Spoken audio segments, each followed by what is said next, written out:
Bienvenido.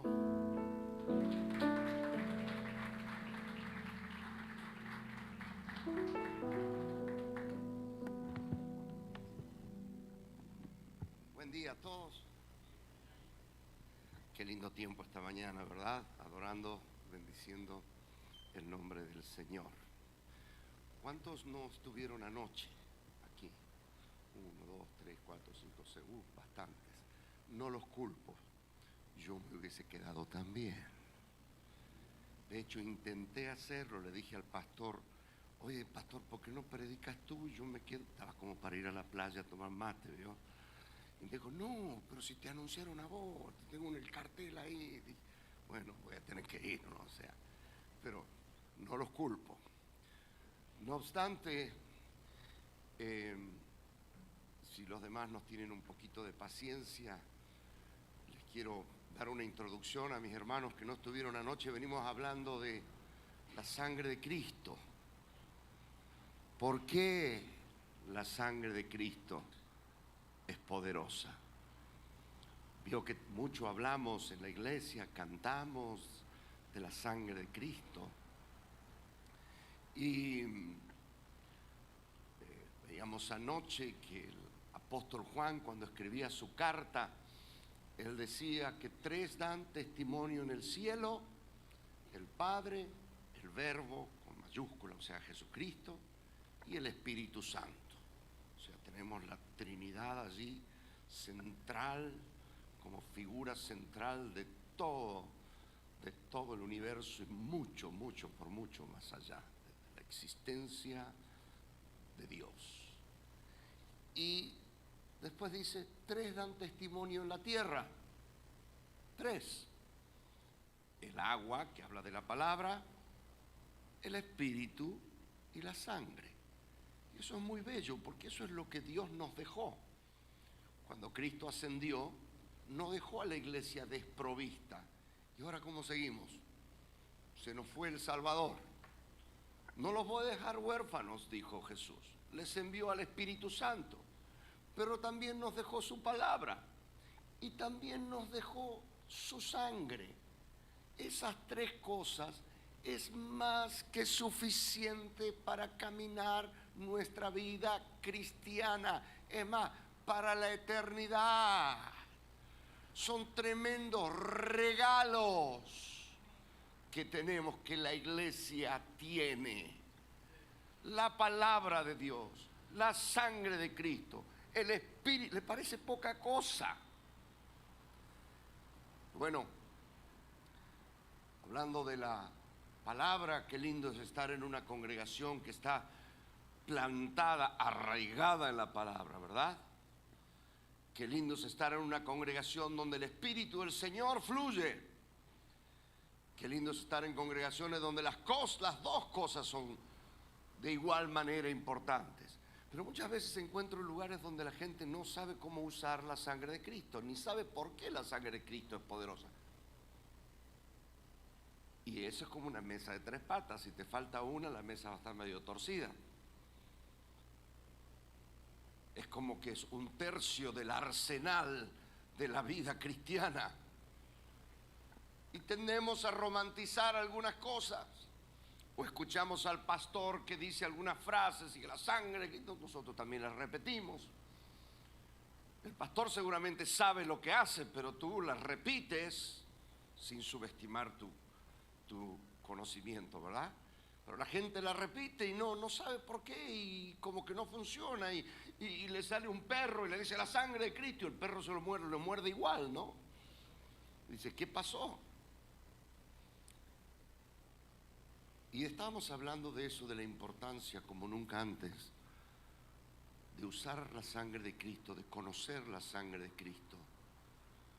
Y la pregunta central es: ¿por qué la sangre de Cristo es poderosa? Y es poderosa por ser que vino de donde vino.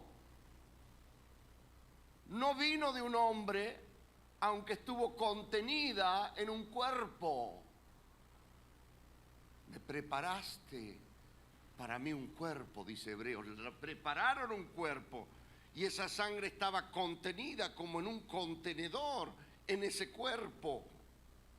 Cuando Dios creó a Adán y Eva, Dios crea del polvo como digamos un muñeco y estaba ahí estático hasta que sopló sobre él aliento de vida y empezó a correr la sangre en él.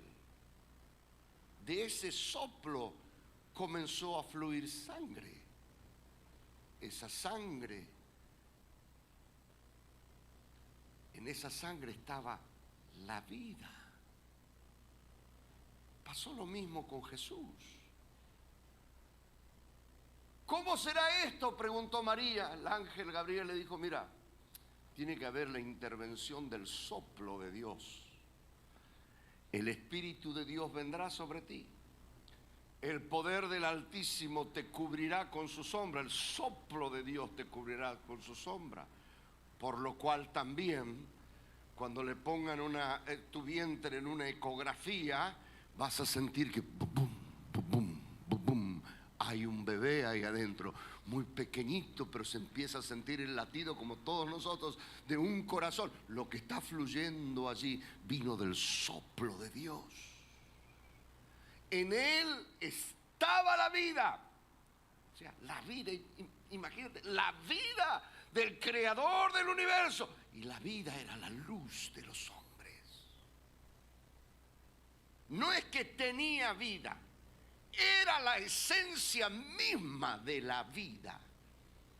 Nada moría en la presencia de Cristo. Nada. Por eso fue el primero en morir en la cruz. Si no, los otros dos que estaban al lado no se iban a morir, no podían morir. Les hizo un favor Cristo muriendo primero en la cruz. Por eso cuando tuvo que resucitar a Lázaro, solo se paró afuera, ni siquiera entró. Le dijo: Lázaro, ven fuera. Le movieron la piedra y esa atmósfera la conectaron con quien era la vida. Jesús les había dicho ya a las hermanas: yo soy la resurrección, yo soy la vida. No es que traigo en mi bolsillo algo de vida, como me explico, y te voy a dar una poción de vida, como un jarabe. No, Él era la vida, como quien es la luz, y cuando la prende, las tinieblas retroceden. Cuando la vida está, la muerte retrocede. Eso es lo que fluía en Cristo Jesús. Y era lo que no sabía Satanás. No entendía. Si los príncipes de este mundo hubiesen sabido, conocido la sabiduría, el secreto que estaba oculto desde tiempos antiguos, jamás hubiesen crucificado al Salvador.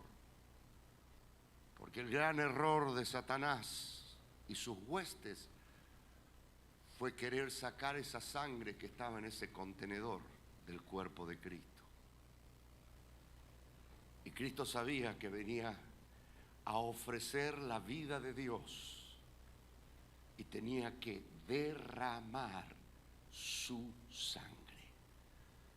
Claro, cuando lo golpeaban, lo laceraban, cuando lo picaban y lo lastimaban, ellos pensaban que estaban haciendo sufrir al Hijo de Dios y derrotándolo, y no sabía que la muerte era sorbida en victoria, porque cada gota que salía del cuerpo de Cristo era vida que tocaba la redención que caía en esta humanidad por ti y por mí. En ese momento nos era ofrecida. Si se hubiera quedado en el cuerpo de Cristo, nosotros no lo hubiésemos podido usar. Cuando salió del cuerpo de Cristo, ya casi no tenía sangre, le quedaba muy poca sangre, y entonces cortaron su costado y salió lo último que había de sangre y agua, y gritó: consumado es, ya está. En ese momento terminó de derramar, como leímos ayer, de entregar su sangre por y para todos nosotros. Y esa sangre, después que Él murió, también vimos ayer cómo fue llevada, recogida. Es un misterio, no sabemos si fue por el Espíritu, por los ángeles. Cada gota de la sangre de Cristo fue llevada y puesta en el santuario celestial, y allí está delante del Padre. Así como hubo un tabernáculo aquí, ¿cuántos saben que hay un tabernáculo allí? De hecho, el que hubo aquí era una fotocopia, unos planos del que está allí. Entonces nuestro sumo sacerdote lo llevó y la derramó delante del Padre. Y ahí está fresca. Cuando Juan, el apóstol del Apocalipsis, dice que entró allí, lo vio como un cordero recién inmolado. Y habla mejor que la sangre. Ahí está hablando a tu favor y a mi favor. Y porque esa sangre no se ha secado, está vigente, poderosa hoy en día. En el Antiguo Testamento tenían ellos que ofrecer sangre a la mañana y a la tarde y en otras distintas ocasiones, porque se les secaba la sangre. Pero todo el antiguo pacto, si usted lo mira, está bañado por millares de holocaustos y litros de sangre. Eso es un mar rojo. ¿Por qué? Porque era profético de que un día iba a venir una sangre que contenía la vida de Dios, porque veíamos ayer en Levítico, la vida en la sangre está. Levítico capítulo 17. Y cada vez que en el Antiguo Testamento, que hoy por supuesto mucho más en estas sociedades desarrolladas y occidentales, es un poco grotesco ver la muerte de un animalito así, ¿verdad? Mucha gente que defiende esto finalmente después se come las hamburguesas y no dice nada, pero bueno. Pero es un poco grotesco a quien le gusta verlo. A mí me gusta comer pollo, pero no quiero ver cómo lo matan, ¿verdad? Y así en el Antiguo Testamento, cada vez que se ofrecía sangre, ellos ponían su fe en el futuro, que un día vendría una sangre perfecta. Vino la sangre perfecta, quedó ahí, a esto se les secaba, esta nunca se secó, todavía está en el santuario celestial. Nosotros 2000 años después ponemos nuestra fe en lo que ya vino, en la misma fe, una para adelante, otra para atrás. Ellos tenían fe en lo que vendría, vino. Nosotros pasamos de este lado y ponemos nuestra fe en la sangre que ya vino. Y veíamos cómo en el Antiguo Testamento ellos aplicaban esa sangre por rociamiento, tenían que embadurnar todo con sangre. Enchastraban todo con sangre, digámoslo de esa manera. Nosotros no hacemos de eso. Nosotros bajamos, por así decirlo, esa sangre que está allí delante del santuario a través de nuestra fe y por medio de nuestra confesión de fe. Creemos lo que la sangre hizo y confesamos. Escuche bien lo que le digo, esto para mí es importante, esta parte. Y confesamos lo que la Biblia dice que la sangre hizo. O sea, no confieso lo que me da la gana que la sangre haga, porque la hemos usado como un fetiche, ¿verdad? Como decía recién el ejemplo del perro. Viene el perro y dice, la sangre de Cristo, y espera que el perro caiga pata para arriba. No funciona así. No te gusta tu suegra, la ves y le dices, la sangre de Cristo. O sea, espera, no funciona así. Hay más de 700 escrituras en la Biblia que hablan de la sangre, de la redención, de la limpieza. Más de 2 promesas por día que podríamos investigar para todos los días. Creer y confesar, esa sangre me limpia, esa sangre me protege, esa sangre me sana. Y en el contexto este es cuando entendemos escrituras como las de Hebreos 9, que parecen un trabalenguas, ¿verdad? Pero déjeme leerle unos versículos. En el versículo 11, estando ya presente Cristo, o sea, cuando llegó Cristo, después de todos esos sacrificios, nuestro sumo sacerdote de los bienes venideros, por el más amplio y más perfecto tabernáculo, es el que le hablaba, que todavía está allí, no hecho de manos, es decir, no de esta creación, este está en el cielo, y no por sangre de machos cabríos, esto es lo que se hacía antes, ni de becerros, sino por su ¿qué? Propia sangre. Qué hermoso versículo 12. Estoy en Hebreos 9, ahora versículo 12. No por sangre de machos cabríos ni de becerros, sino por su propia sangre entró una vez para siempre en el lugar santísimo, habiendo obtenido eterna redención. Venían ofreciendo sangre de animales, dice, pero llegó un momento que él tomó su propia sangre, la sacó de su cuerpo, a él no se la sacó nadie, él la entregó. De hecho, cuando Satanás, antes de la cruz, motivando a Pedro, se acerca y le dicen, que tal cosa no te acontezca. No, Jesús dijo, no. Quítate, Satanás, vuélvete atrás, ponte atrás, como diciendo, muévete del camino. Esto no lo para nadie. Mi sangre va a salir y va a hacer lo que tiene que hacer. Y no solamente eso, se la voy a dejar a mi iglesia para que la use. Así como también les voy a enviar al Espíritu Santo. Entonces Cristo entra una vez y para siempre. Ya le expliqué, porque su sangre no se secó. Para siempre en el lugar santísimo. Y obtuvo eterna redención. Esa palabra eterna funciona para el futuro, pero también funciona hacia atrás. El concepto de eternidad no solo es de futuro, sino de lo que siempre existió. Por eso cuando Cristo ofreció su sangre en la cruz y luego la presentó delante del Padre, empezó a ofrecer redención para todo aquel que cree y creyó.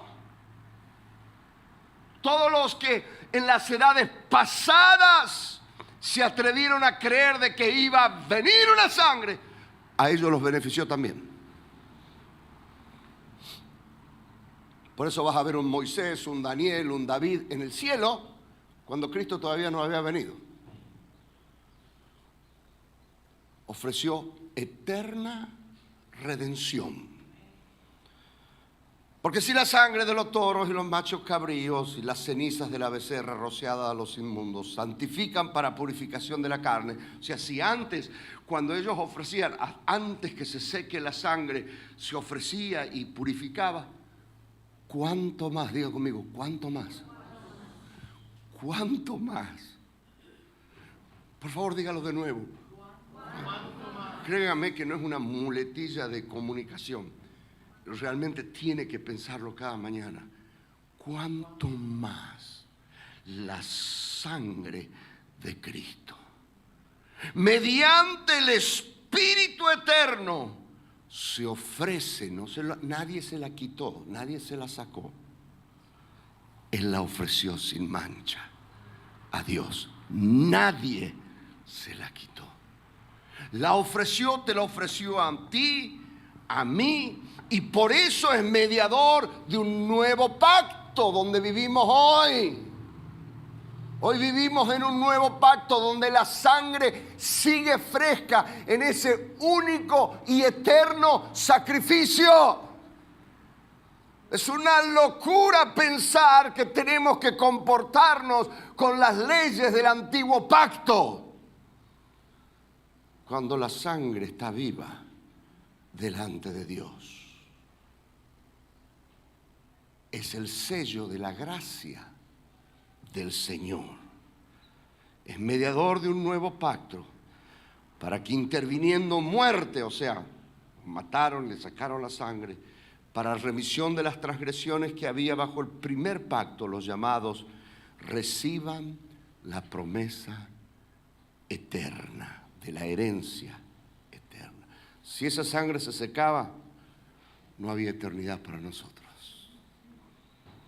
Para nosotros, para nuestros hijos, los hijos de nuestros hijos, hasta que el Señor venga. Es la misma oferta. Es la misma oferta que hoy vemos hacia atrás y la hacemos presente. O sea, vemos hacia atrás porque Cristo lo ofreció, y aquellos, como te decía recién, los de atrás vieron hacia adelante que vendrían. El sacerdote en Levíticos capítulo 4, en el versículo 16, se metía. Dice que el sacerdote ungido meterá de la sangre del becerro en el tabernáculo de reunión. Mojará el sacerdote su dedo en la misma sangre y rociará 7 veces delante de Jehová hacia el velo. Y aquella sangre pondrá sobre los cuernos del altar que está delante de Jehová en el tabernáculo de reunión, y derramará el resto de la sangre al pie del holocausto que está a la puerta del tabernáculo de reunión.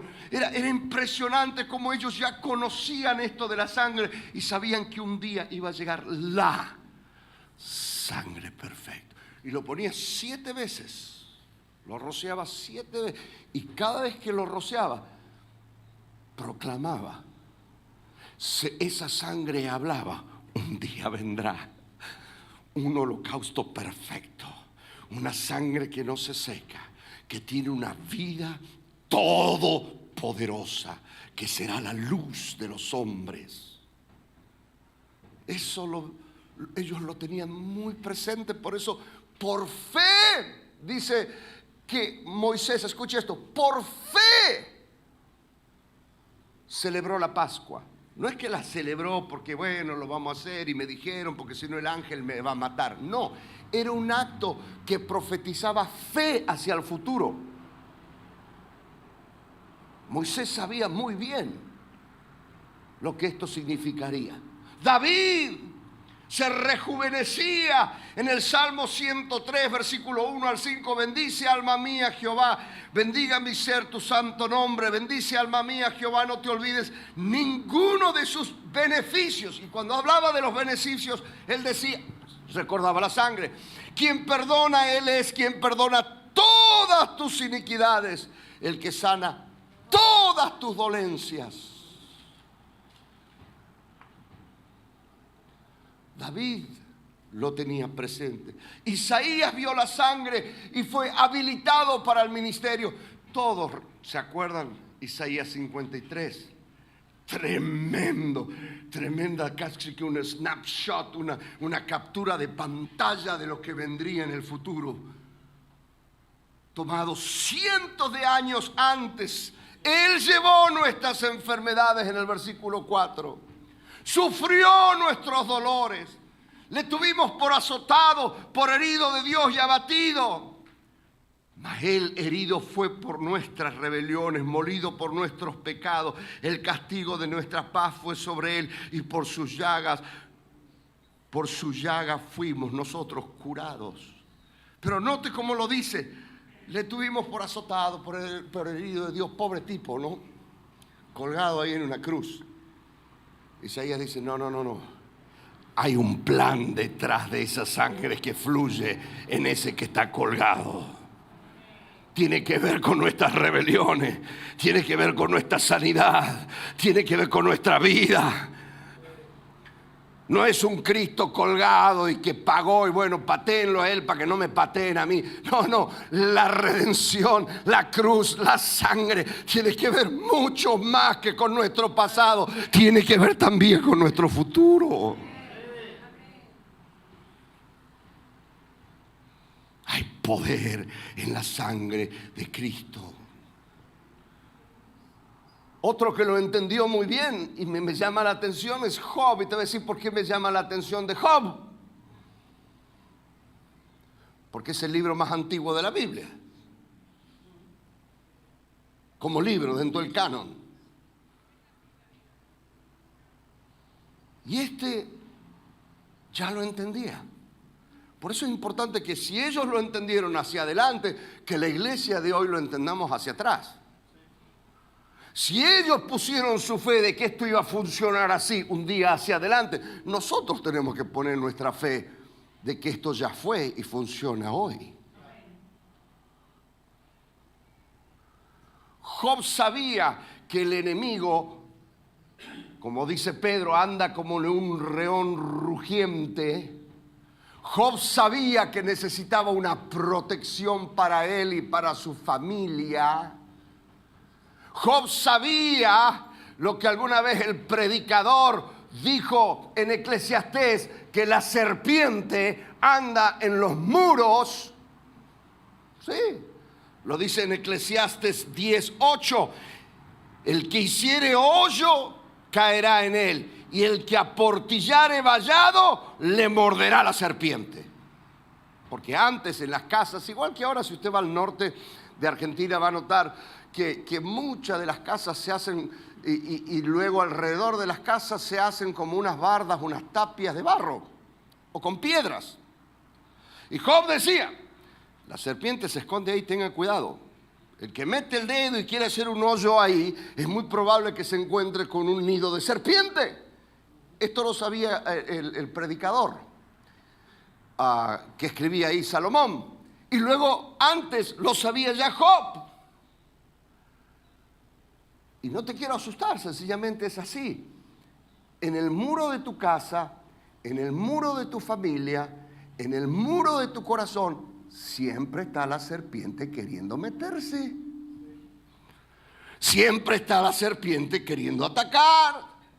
Eso no es noticia, o sea, si no lo sabías, puedes verlo en distintas otras expresiones, como lo presenta la Biblia, ya te dije, como un león rugiente, ahí está dando vuelta. Entonces, ¿qué hacía Job? Job sabía el poder de la sangre. Y dice en Job capítulo 1, versículo 4, que iban los hijos, o sea, sus hijos de él, sus hijas, y hacían banquete en sus casas, cada uno en su día, y enviaban a llamar a sus 3 hermanas para que comiesen y bebiesen con ellos. Y acontecía que habiendo pasado en turno los días del convite, Job enviaba y los santificaba. Fíjese cómo lo hacía. Se levantaba de mañana, ofrecía holocaustos, o sea, un animalito, sangre, conforme al número de todos ellos, porque decía Job, quizás habrán pecado mis hijos y habrán blasfemado contra Dios en sus corazones. De esta manera hacía todos los días. Job ya sabía lo que iba a decir Pedro y lo que iba a decir el predicador Salomón, de que el Satanás de alguna manera se iba a meter, y como estos chicos y eran jóvenes y medio, a ver si no ofender a nuestros lindos jóvenes que tenemos aquí, medio que no piensan con los 2 lados del cerebro, Job decía, igual hicieron tonteras o van a hacer tonteras, necedades, se vuelven medio mensos. Cuando terminaba eso, mandaba, decían, tráigame, ¿cuántos hijos hicieron la fiesta? 5. Tráiganme 5 becerras, 5 corderos. Y por cada uno ofrecía, sacaba sangre y las ofrecía. Las ofrecía por las dudas que hayan pecado. Porque él sabía que el pecado era una puerta abierta para el enemigo. Repito, el pecado es una puerta abierta para el enemigo. Antes, ahora y después.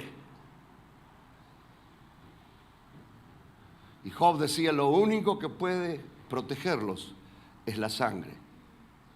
¿Cómo lo sabía? No lo sé. Así funcionaba la fe en el Antiguo Testamento. Ellos lo creían. Y tal cual, un día Satanás va al culto. ¿Cuántos saben que Satanás también viene al culto? Ahora sí puedes mirar al que está a tu lado, míralo con desconfianza. Sabemos que fue al culto porque dice que se presentó delante de Jehová entre los hijos del Señor. Y no somos todos hijos del Señor, seguramente era un culto. Y ahí estaba, alabaré, ¿no? Satanás. Y de repente lo ve Dios y le dice, estoy parafraseando y tratando de evitar tener que leer. Oye, ¿has considerado a mi siervo Emanuel? Sí. No hay como el pastor Emanuel. Fiel, maravilloso. Y Job le dice, Satanás le responde a Jehová, no Job, Satanás, ¿acaso teme Job a Dios de balde? O sea, y por supuesto, esa era la respuesta. Por supuesto, ¿cómo no lo va a hacer? Y mire lo que dice, no le has cercado alrededor de él, de Job, de Emanuel, no le has cercado alrededor de él, uno a él, a su casa, dos, a lo que tiene, tres, al trabajo de sus manos has dado bendición, cuatro, sus bienes han aumentado sobre la tierra, cinco. ¿Cómo sabía Satanás que estaba cercado? ¿O cómo Job cercó a sus hijos? Con la sangre. Cuando traía los animalitos y ofrecía sangre por cada uno de sus hijos, era como hacerle un vallado. Y Satanás estaba furioso, por eso habrá ido al culto, para quejarse con Dios. Yo lo quiero tocar y no puedo. Quiero tocar el corazón del pastor Emanuel, no puedo. Quiero tocar a los hijos, no puedo. Quiero tocar sus bienes, no puedo. Quiero tocar su influencia, no puedo. ¿Cómo no te va a bendecir? Si tiene una protección ahí, quiero meterme y no puedo. La sangre de Cristo te protege y frustra a Satanás. Lo frustra mal, porque no puede.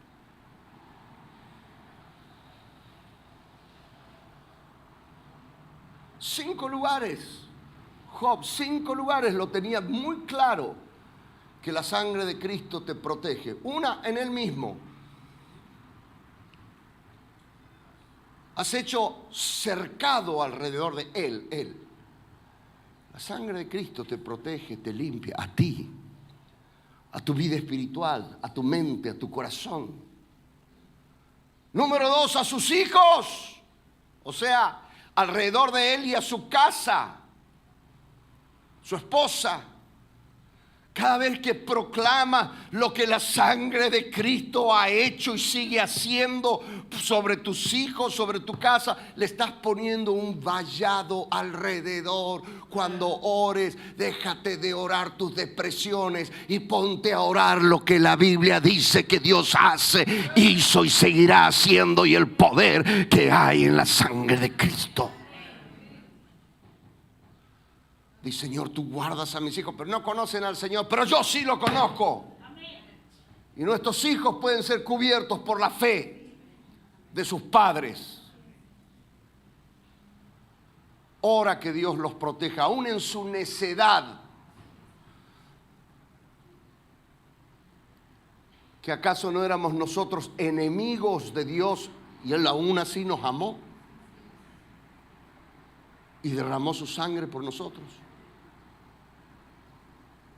Y sigue confiando en la palabra y el Espíritu, que son las 3 cosas que concuerdan entre sí, trabajan juntos. Oras que la sangre de Cristo los proteja, y después ora, Espíritu Santo, lo agarra lo del cuello.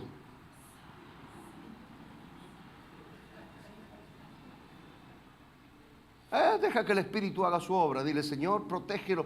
No, que el diablo no lo agarre, pero te pido que tu Espíritu lo agarre. Sí, pero le va a doler, pero en las manos del Espíritu está seguro, no se preocupe, déjelo que le duele un poco.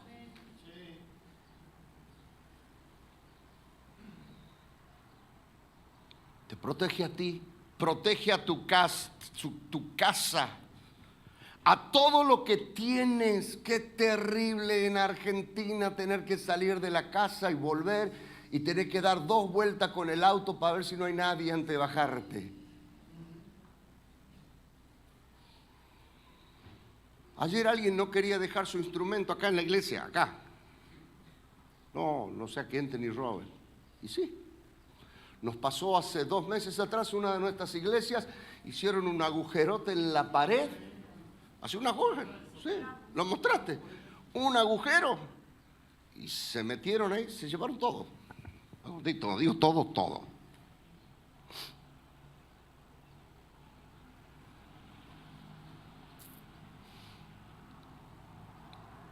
Pero la sangre de Cristo puedes confiar y creer que te protege también a ti. Y te cubre. Y al trabajo de tus manos. Y eso incluye sanidad divina. Porque si no tienes salud, ¿cómo vas a trabajar? ¿Quién te va a dar la capacidad? ¿Quién te va a dar la mente? Los expertise. ¿Quién? Y luego dice, y sus bienes han aumentado sobre la tierra. Eso habla de tu influencia. Bien se podría poner aquí el ministerio. Estabas recién hablando de ir y alcanzar a otros y hablar a otros y escuchar esta semana a otros. Antes de hacerlo, clama que la sangre de Cristo, que está viva, que está fresca y poderosa, te cubra. Dile, Señor, me voy a evangelizar. Y va a aumentar tu influencia, la efectividad de tu evangelismo.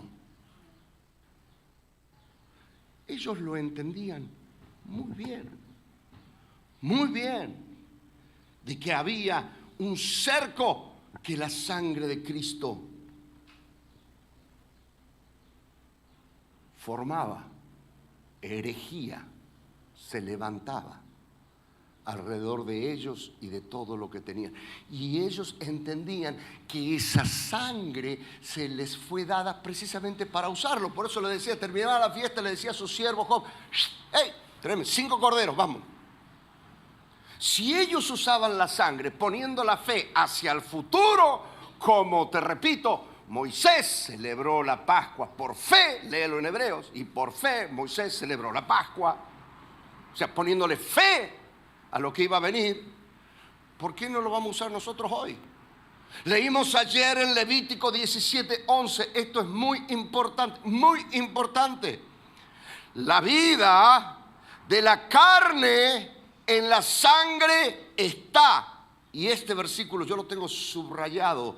Y yo os la he dado, te la he dado, agarrala, Dios le decía a Moisés, te la estoy dando, así como la agarró Job, y así como la tomó David, y todos los que entendieron lo que era levantar un altar, y un Abraham, la tomaban y la usaban.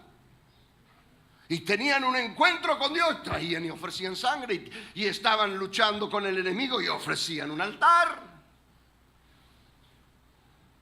Yo te la estoy dando para que hagas expiación sobre el altar, porque un día vendrá una sangre que hará una expiación eterna y para siempre.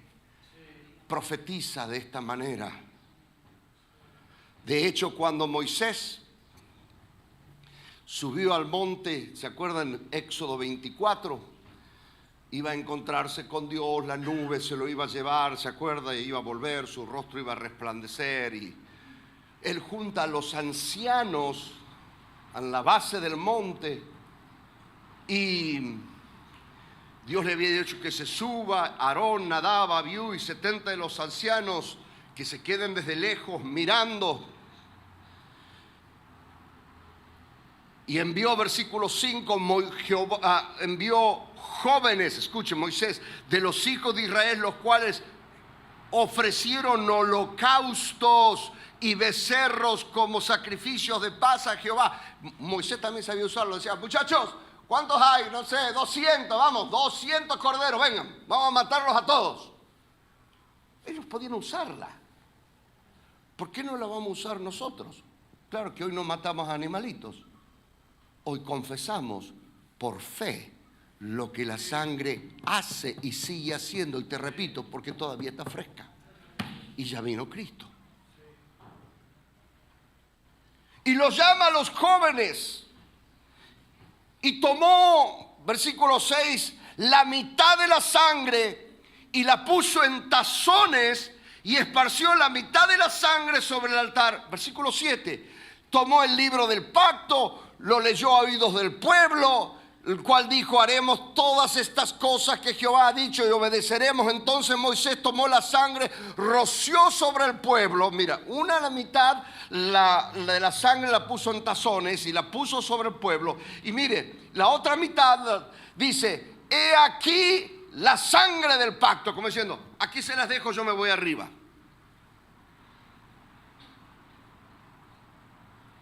Les dejó la sangre. Solo quiero que vean la practicidad que había en el Antiguo Testamento sobre esto mismo que hoy creemos nosotros y que debería ser más pragmático, porque nosotros nos matamos animalitos solo para comérnoslos.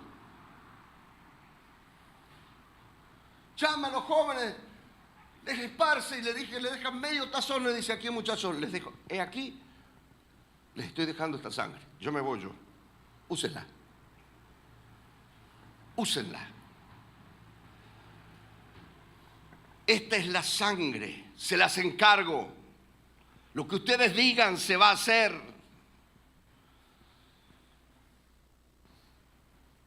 Y te podría mostrar uno y otros y otros. Hoy deberíamos hacer lo mismo. ¿Por qué?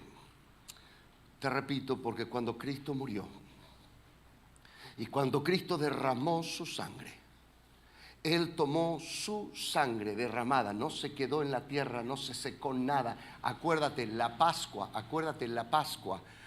porque Cristo cuando murió, Él es nuestra Pascua. Moisés cuando la ofreció por fe, había una indicación: que no caiga una sola gota a la tierra. ¿Te acuerdas? Además de pintar en el dintel y todo eso, había una especificación en Éxodo capítulo 12, no quiero tomarme el tiempo de leerlo, una de las tantas especificaciones que Dios le dio: que no quede en el suelo nada, porque era testimonio que cuando Cristo derramara su sangre no quedaría en la tierra, sería llevada y puesta delante del tabernáculo de Dios, para todos los días, cada minuto, ahora mismo, a las 11:40, hacer expiación por nosotros. Solo tienes que creerlo y confesarlo. ¿Me explico? Tienes que creerlo y confesarlo. Por eso está escrito lo de Hebreos. Y voy a empezar a concluir con esto, porque esta sangre no solamente nos da beneficios, nos da mucho poder. Nos hace intocables para el enemigo. Usted dice: pero a mí muchas cosas me pasan. Una cosa es que Dios dé permiso, otra cosa es que el enemigo te toque a su capricho. Con Job le dijo: yo voy a hacer, pero te voy a dejar que hagas esto hasta acá. Pero Dios estaba probando a Job. Dios, ¿quién lo probaba? Dios. No Satanás. Satanás no tiene chance. No estoy aquí para hacerme, como dicen allá en Tucumán, hacerme el macho. No tiene chance con mi vida. Y si cosas suceden, estoy en las manos de Dios. ¿De quién? De Dios. De Dios. Conozcamos a Dios y sus caminos, y podría tomarme otra charla completa de por qué Dios nos hace pasar por procesos. Una cosa te garantizo: no tiene que ver con el diablo. Si estás cubierto con la sangre de Cristo, no puede.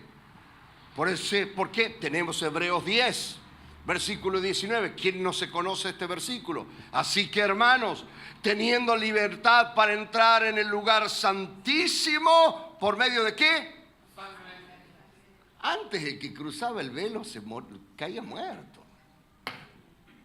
Cristo toma su sangre, escuche esto, la lleva y la derrama delante del Padre y nos deja un camino abierto. Detrás de Él, el caminito quedó abierto. Por eso somos predicadores de la presencia del Señor. No porque tengamos, porque yo tengo la visión, no tienes ninguna visión, solamente entendiste el nuevo pacto. ¿Entendiste el nuevo pacto? Que tenemos entrada al lugar santísimo. Otra vez es una necedad, un despropósito vivir de este lado del velo cuando tenemos entrada a la presencia del Señor. No sé por qué la gente no quiere disfrutar la presencia del Señor cuando el boleto es gratis. Y el que te quiera vender algo para entrar a la presencia del Señor te está manipulando. Generalmente se hace con mensajes del Antiguo Testamento, escondiendo esta realidad del nuevo pacto. Y ahí sí te meten un miedo terrible. Pero en verdad no. Por eso amamos su presencia. Por eso venimos y el pastor, los líderes, los que ministran, dicen, vamos a cantar, vamos a entrar a su presencia. Porque es una invitación, porque Él dejó ese lugar abierto por el camino nuevo y vivo que Él nos abrió a través del velo. O sea, esto es su carne. Y teniendo un gran sacerdote sobre la casa de Dios, allí entró, derramó y luego se sentó ahí. Acerquémonos con corazón sincero, en plena certidumbre de fe, purificados los corazones de mala conciencia, lavados los cuerpos con agua pura, mantengamos sin fluctuar la profesión de nuestra esperanza, etc. Él lo hizo. Pero es muy importante que entiendas qué pasó. Y voy a concluir con esto casi. ¿Ya cuántas veces concluí? Sí, ¿verdad? ¿A qué hora abren la parrilla? Bueno, en un ratito. Bueno. ¿Ya está aburrido? ¿No? Porque suena otra vez romántico. Cristo llevó y... Sí, bueno, pero espérate. La sangre fue derramada. Un misterio, yo estoy seguro, fue por el Espíritu, porque el Espíritu asistió. Esta tarde voy a hablar del Espíritu y Cristo. Asistió a Cristo en la resurrección. Y Cristo lleva la sangre al santuario celestial. Pero yo quiero que te imagines qué pasó en el caminito de acá para allá.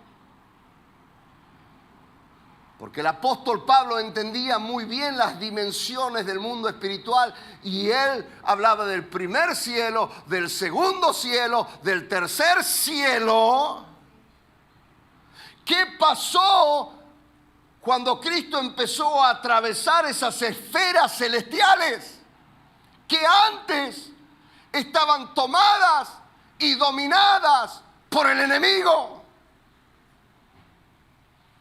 Porque no solo tenía que ser limpiado tu corazón, mi corazón, pero tenía que ser limpiada los cielos mismos. Usted dice, los cielos mismos, y sí, hubo una revuelta ahí. Hubo una situación, ¿se acuerda?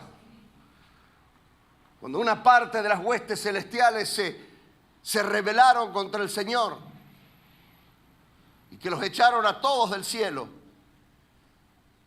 Y los cielos se volvieron inmundos. Y la sangre de Cristo tenía que liberarlos, limpiarlos. Y al hacerse inmundos los cielos, tenían accesos las huestes de maldad, las huestes del diablo. Había oposición. Se paraban y le hacían frente a quien sea. Pero vea otra vez. En Hebreos 9. Fue necesario, versículo 23, para mí esto es muy importante, que las figuras de las cosas celestiales fuesen purificadas así, pero las cosas celestiales mismas, con mejores sacrificios que esos que mataban ahí. Cuando decimos que Cristo nos abrió el camino, ¿qué significa? Que cuando llevaba su sangre, Los demonios en los lugares celestiales eran terriblemente atormentados y eran despojados del poder y la territorialidad que tenían. Y nos dejó el caminito abierto. Porque no entró Cristo, versículo 24, al santuario hecho de mano, figura del verdadero, sino en el cielo mismo, para presentarse ahora por nosotros ante Dios. Y no para ofrecerse muchas veces, haciendo alusión al Antiguo Testamento, ¿no? Como entra el sumo sacerdote en el lugar santísimo cada año con sangre ajena, o sea, de un animalito. De otra manera le hubiese sido necesario padecer muchas veces, pero como no se secó su sangre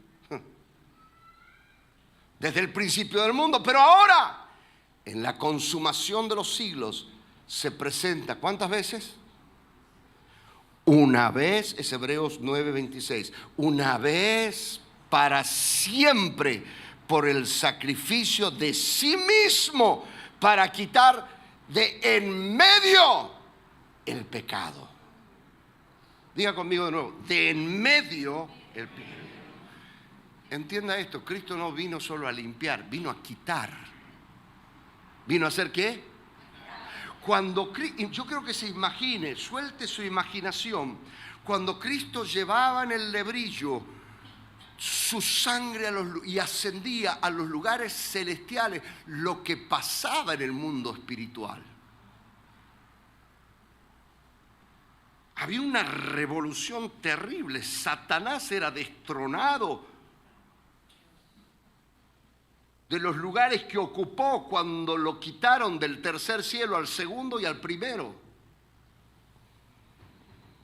Y nos iba abriendo un camino que quedó limpio y quedó accesible.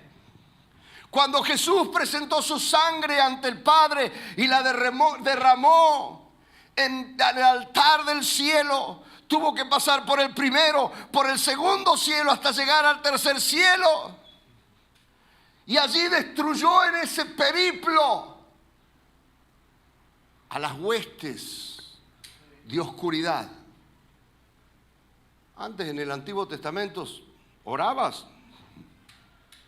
y mínimo tenías que esperar 21 días que te vengan a ayudar.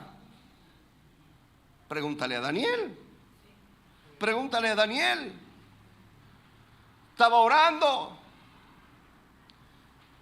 y vemos cómo tuvo una terrible, no quiero ir ahí a leerlo, pero una terrible oposición. Gabriel y Miguel tuvieron que venir y pelear allí. ¿Por qué? Porque la sangre de Cristo todavía no había sido derramada y no había limpiado los lugares celestiales para que las oraciones puedan bajar y las contestaciones puedan venir. Ofrecían oposición. Bueno, eso nunca más. Nunca más. Es que el diablo, que el Señor me ha mandado una respuesta y todo el enemigo la está reteniendo. Eso es una mentira del diablo. Él quiere que tú creas eso. Justamente quiere que tú creas eso. Las oraciones son contestadas, oídas inmediatamente y son respondidas inmediatamente. Es que Dios no me ha contestado. El silencio de Dios puede ser una respuesta, pero es una respuesta. Y si se detiene, es por prerrogativa de Dios, no por oposición del diablo. No le des tanta entidad al diablo porque no la tiene. No la tiene. La sangre de Cristo, poderosa, abrió un camino nuevo y vivo. Es más, ni ores desde la tierra. Siéntate en los lugares celestiales. Vete allí mismo donde te dicen y te contestan inmediatamente. Donde la verdadera intercesión toma lugar. Y donde Dios te conteste. Ni esperes que el ángel te traiga la respuesta. Anda a recibir la voz. Es que tienes acceso. Nos ha sido entregado. Colosenses 2:13 dice: y a vosotros, estando muertos en pecados y en la incircuncisión de vuestra carne. ¿Se acuerda antes? Bueno, ahora nos dio vida juntamente con Él, perdonándonos todos los pecados. Y mira lo que hizo. Versículo 14. Anulando el acta de los decretos que había contra nosotros, que nos era contraria, quitándola de en medio, clavándola en la cruz. ¿Y qué hizo? Versículo 15. Despojando a los principales, a las potestades, los exhibió públicamente, triunfando sobre ellos en la cruz.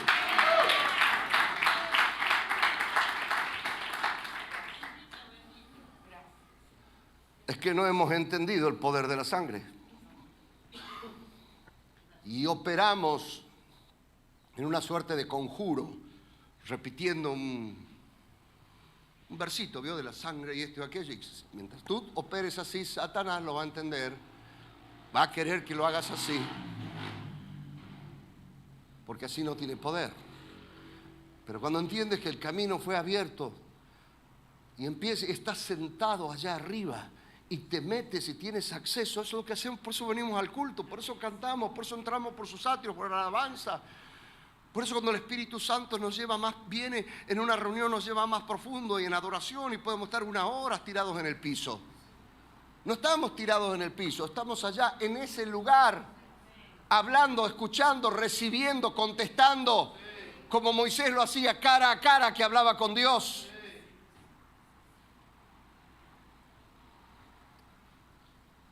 ¿De qué oposición me habla?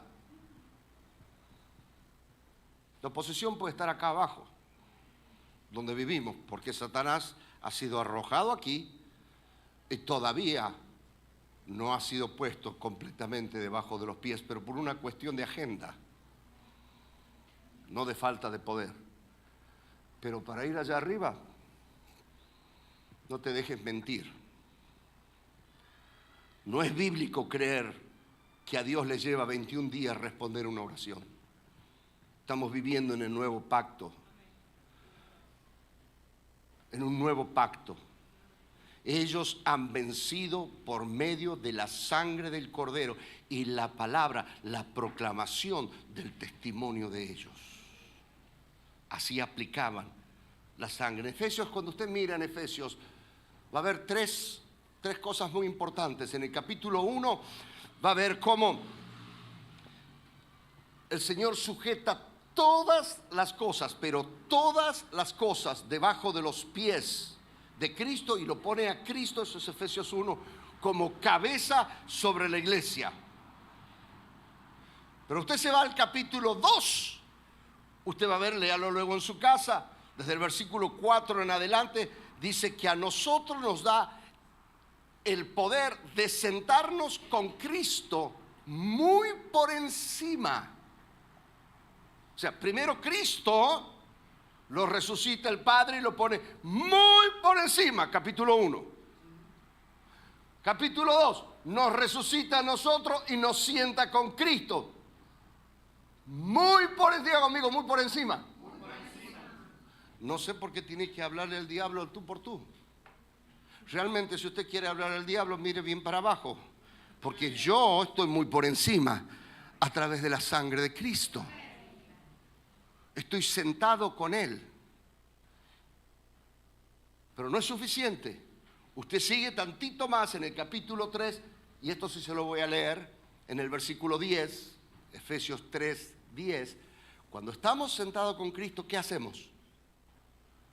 El fin de todo es la Nueva Versión Internacional.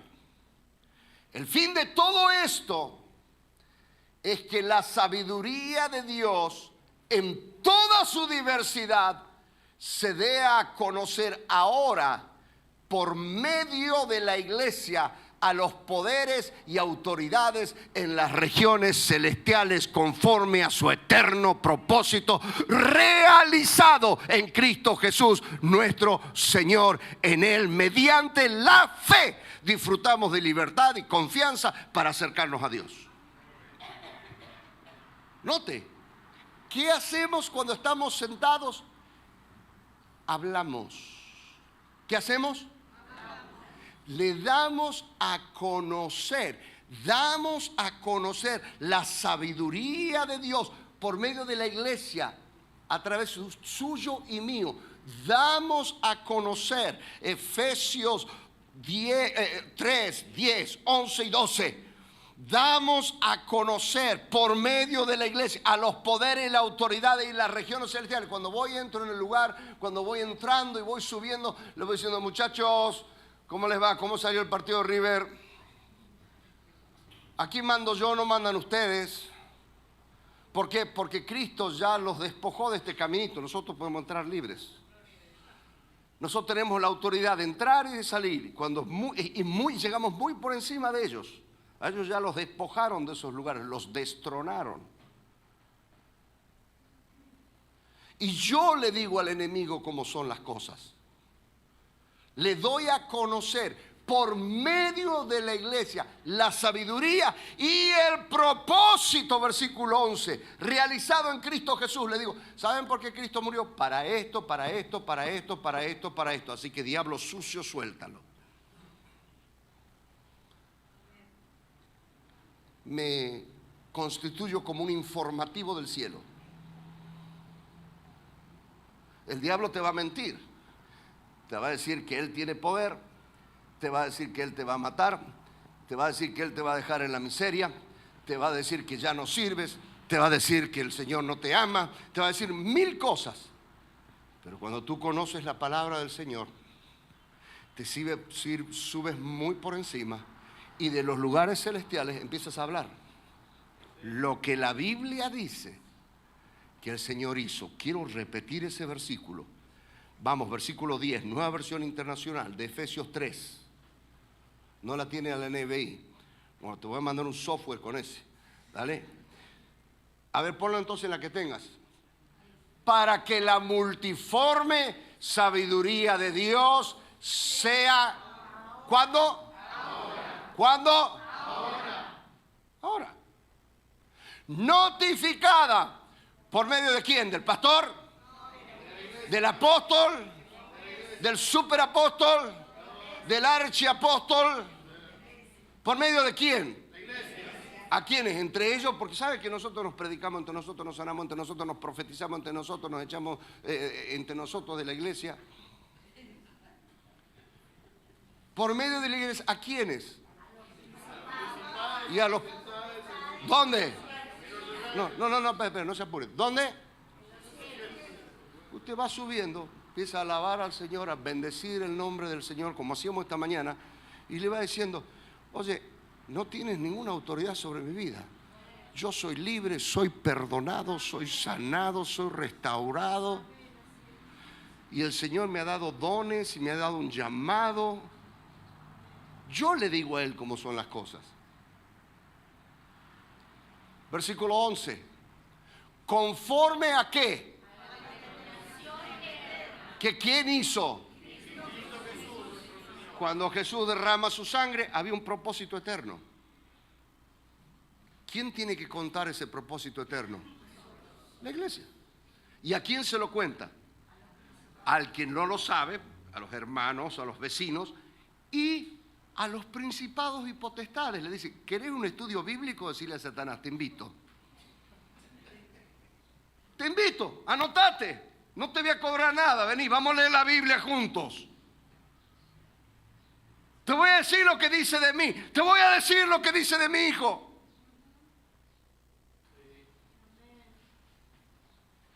Conforme a la determinación eterna que hizo en Cristo Jesús nuestro Señor, versículo que sigue, en el cual tenemos...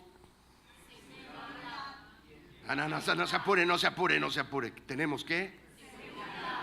¿Cómo necesitamos una iglesia así? Que sepa usar la palabra, que sepa usar o moverse en el Espíritu, mejor dicho, que sepa usar la sangre de Cristo. Tenemos seguridad y entrada con confianza por medio o por la fe. Aleluya, aleluya, aleluya. Mire, se dice que la reina Helena, la madre de Constantino, vino a la Tierra Santa buscando los maderos de Cristo, de la cruz. año 200 y algo después de Cristo. Esta no es una leyenda, es una historia publicada y corroborada por varios historiadores. Entonces encontró 3 cruces debajo de una piña de basura, pero ¿cómo saber cuál era la importante? Entonces le dijo a sus súbditos: Helena, quiten la basura sobre las cruces y pongan los enfermos en la calle. Tomaron la primera cruz y la pusieron sobre los enfermos. Nadie se sanó. Hicieron lo mismo con la segunda cruz. Tampoco nadie se sanó. Así se dedujo que estas no podían ser las verdaderas cruces donde el Salvador había estado colgado. Entonces tomó la tercera cruz, la limpió, la besó, la puso sobre cientos de enfermos que yacían allí postrados, y cada uno fue tocado por esa cruz, fue sanado. Ahora sí había sanidad en la madera de la cruz, cuanto más en la misma sangre de Cristo. Una historia. ¿Por qué te la cuento? Porque es el periodo después de Cristo. Todo el mundo, desde el primer pacto adámico, el primer holocausto con Adán y Eva, hasta el día de hoy, el que se atrevió a creer pudo entrar en esta realidad.